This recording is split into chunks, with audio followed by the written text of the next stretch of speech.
the question of why do we move to music was the starting point for investigating the relationship between our various capabilities that we have. These include kind of musical capabilities as well as our social ones. But in trying to answer that question, the idea that I got is that it's, first of all, the answers that we get are not very interesting because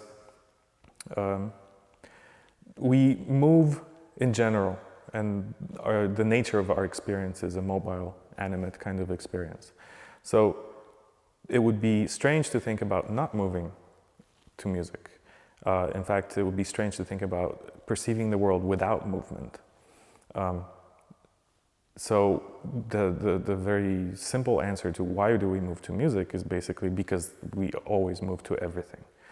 And that's just how we perceive, just how we understand music.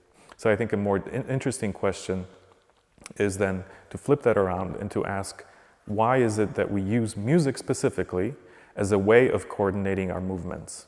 And that allows us to think about what is it that music actually does for us in our lives? How does it function both on the individual level and as well as on the more social and cultural levels?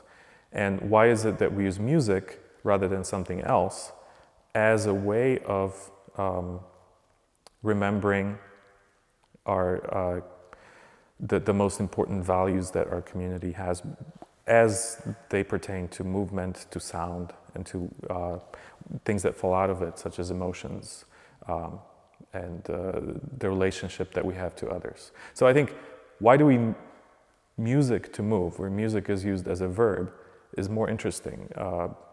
It opens a lot more avenues for us to explore. Art in general, and I use philosopher John Dewey as kind of the theoretical background here, that art in general extends our patterns of interaction in the world somehow. It takes them, it isolates them, and it enhances them in some way. I think that music does that by tuning into our emotional and physical patterns. And the way it does that is it works both on the sort of neurophysiological level, so our bodies, including our brains, entrain to the sound, and that releases certain kinds of chemicals like endorphins that gives us pleasure. But then the cultural aspect kicks in as well, and then certain aspects of this experience become more valuable than other aspects of this experience. One can think, for example, recently I read this study which compared the emotional reactions to death metal of the fans and the non-fans. And it turns out that for people who are not fans of death metal, listening to it causes anxiety and stress. It stresses them. However, for the fans, it gives them pleasure and it actually calms them down. So there we have the biological kind of being more or less universal for all the listeners, but then the cultural aspect is what creates the actual emotional response, right? And so I think music takes these patterns and either mirrors them or somehow represents them through sound. As regards memory, so let's say that you get behind the wheel of a car.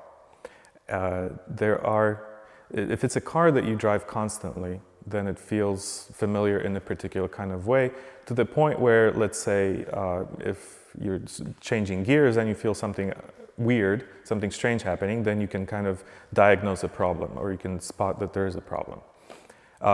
But you can then take that into a different situation, and you're driving a brand new car to you, and you're not going to have the same kinds of understanding what happens if there's a problem, but you will still take the memory of driving this car to this new experience, right? So the body remembers.